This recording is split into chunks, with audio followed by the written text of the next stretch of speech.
Hello po sa inyong lahat mga ka-crypto. Ako po si Pinoy Crypto Trader at sa video na ito ay atin pong pag-uusapan ang aking technical analysis dito kay Baby Doge.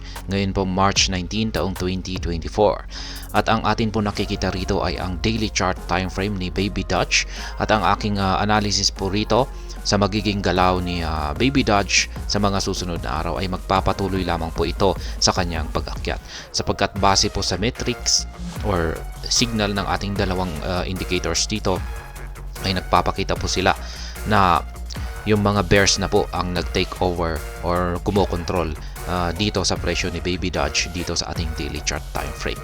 Kaya dahil po dyan ay yung aking analysis ay mukhang babanggain po ni Baby Doge ang kanyang support line dito sa ibaba na 1908. Ayan. Kaya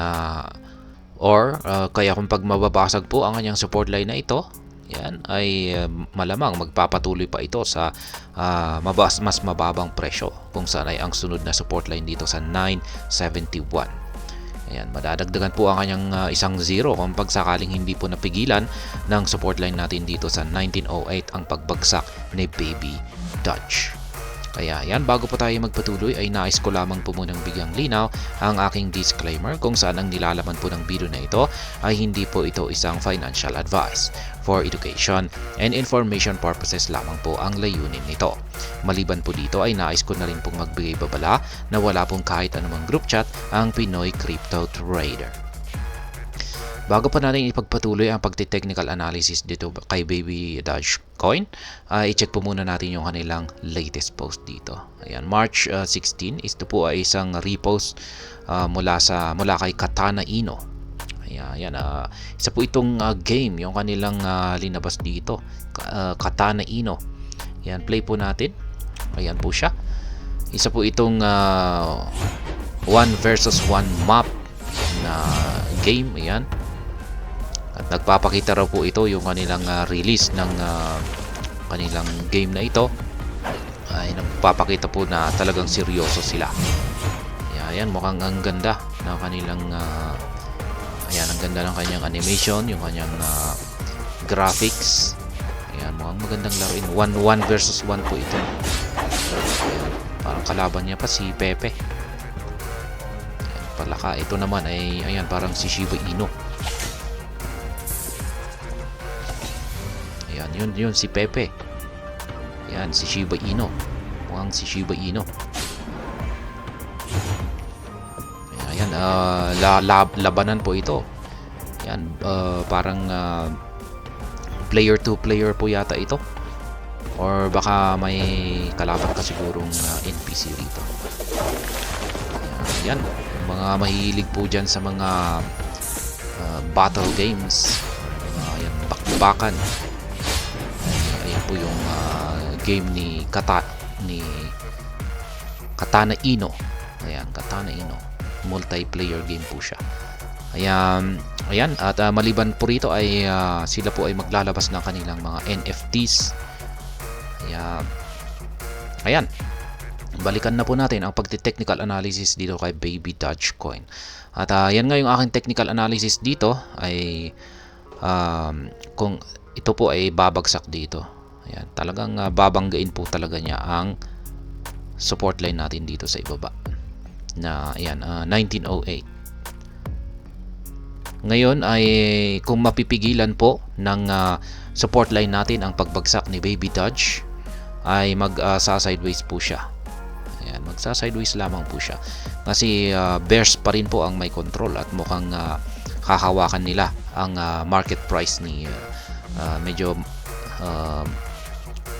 magtatagal po na hahawakan nila ang market price ni Baby Doge. Kaya dahil dyan ay kung hindi po talaga nila kayang basagin ang support line natin dito sa 1908 ay magre-resulta po ito sa consolidation. Magsa-sideways lamang po ito.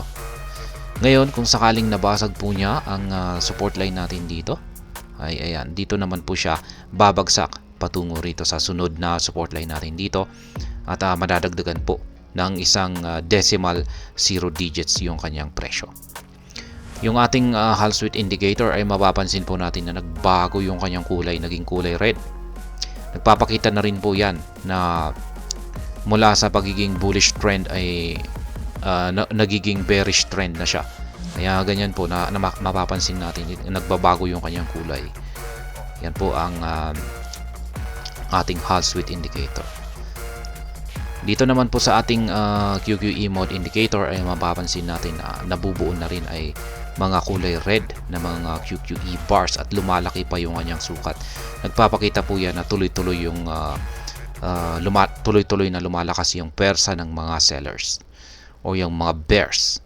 Kaya yan po yung aking mga naging basehan kung bakit ko nasabi na mataas po ang posibilidad na babagsak or magpapatuloy sa pagbagsak ang market price nitong si Dogecoin sa mga susunod na araw.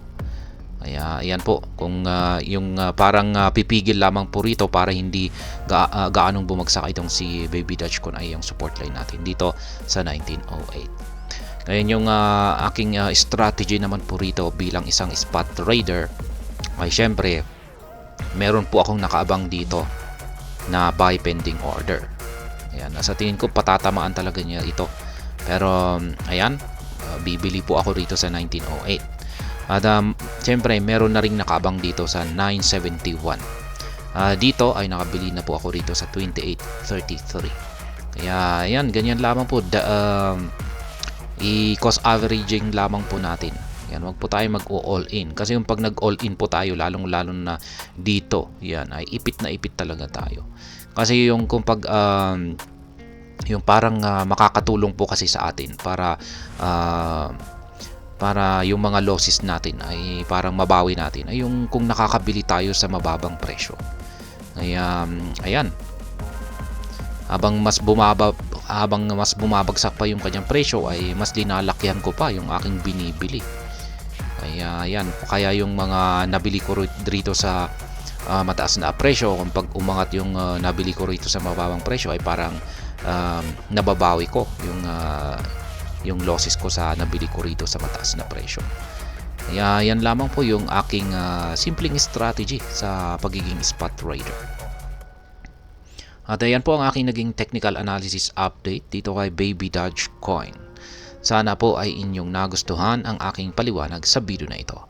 Kung inyo po itong nagustuhan, pakiclick lamang po ang like button nito. Para naman po sa mga bago lamang dito, kayo po ay aking inaanyayahan para mag-subscribe. Pakiclick na rin po ang bell icon nito dahil ito po ang siyang magsisilbing notification nito sa mga bago kong videos na akin pong ina-upload sa aking YouTube channel na ito. Marami pong salamat sa panonood, ingat po tayo lagi at God bless po sa ating lahat.